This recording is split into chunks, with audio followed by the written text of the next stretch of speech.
Hey guys, welcome back to my channel. If you can hear my heater in the background, do your best to ignore it. It's very cold in here where I work and do my nail art. As you can see, I already have Holo Taco Peely Base applied to my nails. And I'm going to go in with this China Glaze polish, and it is called Water Falling in Love. And I'm just going to apply this as the base coat for all the nails, and we're just going to be doing one coat of this for the base color.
Okay, and as you saw, I put liquid latex around my nose as well. I just used my Pueen liquid latex, like always. And the reason we only did one coat of the blue is because we're going to be taking a sponge and we're going to be adding the color we used for our base color, the China Glaze Water Fallen in Love. And then we're going to be using Holo Taco's Resting Witch Face, which is the purple from Halloween. And then the OG Holo Taco Royalty Blue is going to be the final color for the gradient. So I'm just going to real quick get all these polishes opened and where I can get to them. And they're going to be placed on my table in the order of which I'm going to be putting them on the stamper. When I was doing my testing, if I think about it, I will show you at the end. When I was doing my testing, I added a little bit too much purple and went back and added a little bit more of the lighter blue, and got literally the perfect outcome that I wanted. So what I'm going to do is I'm going to put it blue, purple, blue, the darkest blue being at the bottom, the lightest blue being at the top, and I'm going to flip it, and the lightest blue is going at the cuticle, the darkest blue is going at the tip. And just to make sure that I don't get too much purple on there, I'm going to be putting it on the sponge first, in the middle, try not to get too much, and then you're going to go in with this one. And I'm putting a lot of the lightest blue on there because it's more of a sheer polish. And then going in on the bottom with Royalty Blue. Like I said, I'm just going to flip it over and gradient. And this is going to take several layers because those polishes are so thin. I'm only going to show you this first layer, and then I'll come back and show you the final layer.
Alright, I went ahead and I cleaned up around the edges, and I added a layer of top coat as you saw, and then I went back and did another round of my liquid latex.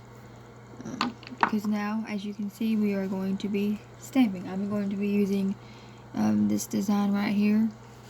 And first I'm going to be stamping it with Royalty Blue from Holo Taco.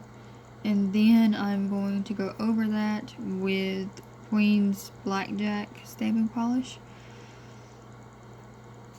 And yeah, y'all see me do this millions of times. Okay, well, not millions, but anyway, y'all see me do this a lot, so I am just going to speed through it. I've got other videos on stamping that I will try to remember to put up in the cards over here for you if you want to go check those out.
Alright guys, I gotta make this real quick. I have not added the top coat yet, but both of my kids are up from their nap.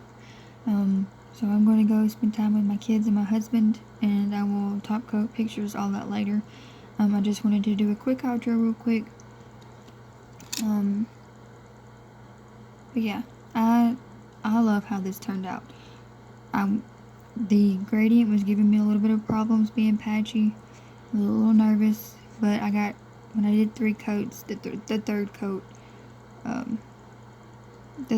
got it, and I knew it was going to be covered up mostly anyway, but I wanted it to look nice. Originally, the trees were, where'd it go? The trees were going to be the blue with white on top of them. This is pure white. This is Pueen's white stamping polish. I was originally going to do that because I did like the way that it looked. But I ended up going with the black because it's just more wintry, and it's just giving the winter vibes, if you will. I have, real quick, gonna show you my testing. If I can, everything is in the way. Let's do this. Zoom you out. No, still can't. Okay. Well, I'll clip this and turn it around for you. But as you can see on this one, this was originally just the blue, and I had thought about doing just the blue, but I wanted it to be layered. So this first one is 1 coat black from Holo Taco, but it's not a stamping polish. It's a really thick black polish, but it's not a stamping polish. Excuse me. So it's not as opaque as I wanted it to be. This is the polish that I ended up using, the blackjack from Pueen. And then here's the white. Like I said, I do like this, but I don't know, the more I looked at it, the more I wanted to go with the black. This gives me more like snowy, wintry vibes, but it doesn't snow here where I live in Alabama. So I just went with the black. I just had to. So there's my testing. Hopefully I remember to turn it around for you guys. But anyway, zoom me back in real quick. But anyway, that being said, in a little while, when I get a chance to come back in here, probably after my kids go to bed for the night, I will come in and do my Sally Hansen Miracle Gel top coat, and then take my pictures. If you would like to see pictures of these, that I do them in a light box that I made. If you would like to see pictures of this manicure, head on over to Instagram. My phone didn't turn out as great as I wanted it to, but anyway, head on over to Instagram to see pictures. You can follow me at No Worries Nail Art. That's no caps and no spaces. But yeah, that's the end of this video. I hope you enjoyed, and I'll see you guys next week. Bye.